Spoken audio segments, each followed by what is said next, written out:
Vamos con Sofía Vintimilla. Ella está en el cuerpo de bomberos ubicada en la calle Reina Victoria y Vintimilla. Vintimilla y las autoridades realizan recomendaciones de prevención por esta época de pirotecnia, ¿no? Las conexiones eléctricas, el arbolito de Navidad, el nacimiento, en fin. Tenemos una carga bastante, pero bastante fuerte. Es un poco como lo que estamos viendo en la parte de atrás, Sofi, que tú tienes el nacimiento que ha hecho el cuerpo de bomberos. Ahora, la información va de tu mano, pues es época donde hay una carga fuerte eléctrica y también estos famosos juegos pirotécnicos. Adelante.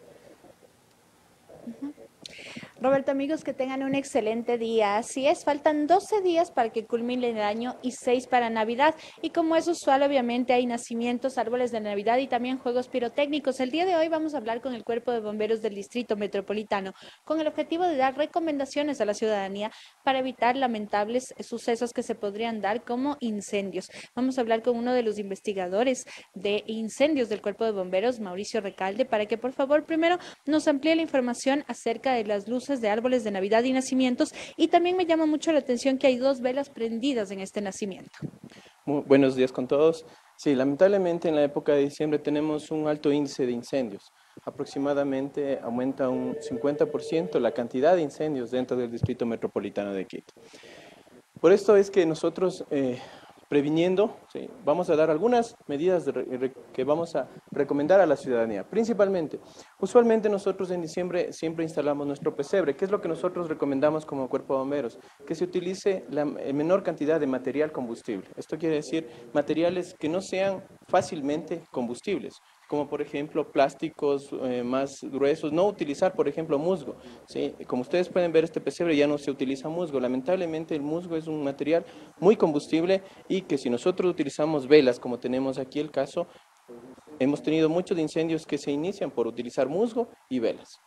También es muy importante que las luces que nosotros utilicemos en nuestro pesebre ya no sean las antiguas como las que podemos ver aquí, son unas luces incandescentes, ¿sí? Que generaban calor. Y el calor muchas veces era suficiente para encender el musgo. Lo que nosotros ahora tenemos comúnmente en el mercado son luces LED que no me generan calor y que son mucho más seguras.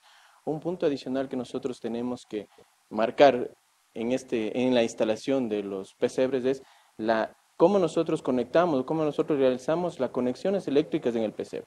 Principalmente nosotros no debemos utilizar este tipo de cableado que tenemos aquí. Por ejemplo, cableado muy delgado, ¿sí? Cableado inadecuado. Nosotros tenemos que utilizar el cableado adecuado y si es necesario utilizar un cortapicos, ¿sí? Este cortapicos tampoco debe ser muy sobrecargado. Afortunadamente las luces LED que ahora tenemos no tienen mucho consumo de energía eléctrica y podemos utilizar tranquilamente un cortapicos que hasta 4 tomas. Pero ¿qué es lo que se hacía antes? Utilizábamos cortapicos de 6, 8 tomas que lamentablemente ocasionaban sobrecalentamiento y el sobrecalentamiento llegaba a un cortocircuito y se iniciaban los incendios. Y tampoco utilizar este tipo de conexiones que por lo general pegaban con cinta masking, ¿no? Y eso también hacía que puedan generarse cortocircuitos como vemos aquí, los cables pelados. Exactamente, ¿qué es lo que hacía la mayoría de ciudadanía, ¿sí? Que quería utilizar más juegos de luces? Conectaba directamente y utilizaba aislantes inadecuados. Y obviamente el cable no está diseñado para soportar más carga que la que ya está en el momento. Y en cuanto a los juegos pirotécnicos, hay industriales que están permitidos, pero también artesanales, que es importante recordarle a la ciudadanía que se realizarán operativos durante las últimas semanas del año para prevenir emergencias. Sí, lamentablemente nosotros tenemos que ser muy claros en esto. Sí, todo lo que es la pirotecnia artesanal tiene más riesgos de causar un accidente que una pirotecnia industrial. ¿Cómo la ciudadanía se da cuenta que esta cuenta con los estándares para que no suceda nada? Principalmente toda la pirotecnia industrial viene etiquetada, incluso da las indicaciones de seguridad de cada producto, cómo se debe utilizar y obviamente los materiales con los cuales fueron construidos. Como vemos en este momento esta etiqueta, ¿no? Todas tienen este tipo de etiqueta. Exactamente, todas tienen un aviso incluso de seguridad y cómo accionar este tipo. Recordemos que toda pirotecnia, ¿sí? Debe ser accionada por una persona que conozca del tema, ¿sí?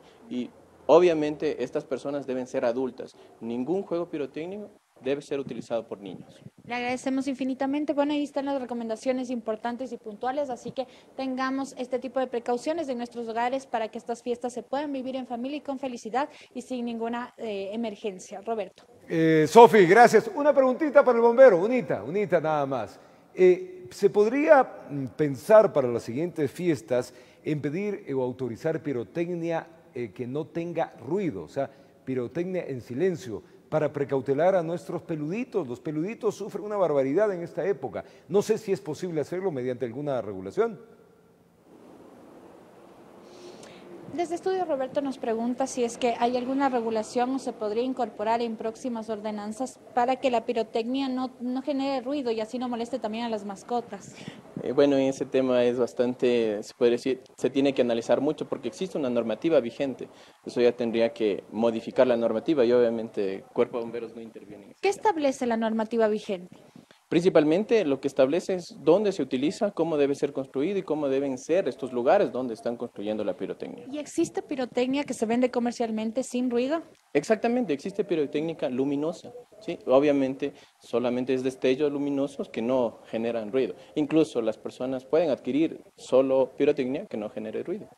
Bueno, entonces mientras se incorpora o se analiza la incorporación en una ordenanza, más bien queda en nosotros utilizar este tipo de pirotecnia luminosa sin ruido para evitar que las mascotas también sufran.